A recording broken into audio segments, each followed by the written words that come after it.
Hello everyone. In this video, I will show you how to buy a Steam gift card on Amazon. This process is not the same in every country, so what you see on Amazon depends on your location.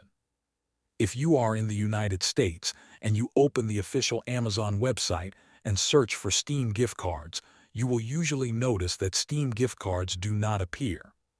Instead, you may only see other digital gift cards like Apple, Google Play, or similar services, but not Steam. On the other hand, if you are in a supported region such as the United Kingdom, the situation is different.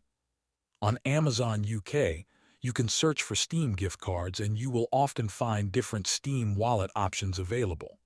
However, it is important to know that not only the United States is restricted, but many other countries also do not have Steam gift cards available on Amazon.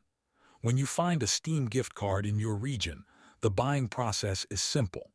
You just select the gift card you want, add it to your cart, and then proceed to checkout.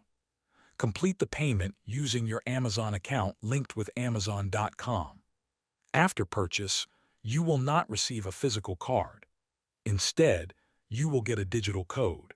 This code is usually sent to your email or available in your Amazon Digital Orders section. To use it, open the Steam application. Click on the Games menu at the top, then choose Redeem a Steam Wallet code. Enter your code carefully and confirm it. The balance will then be added to your Steam wallet and ready to use. Thanks for watching.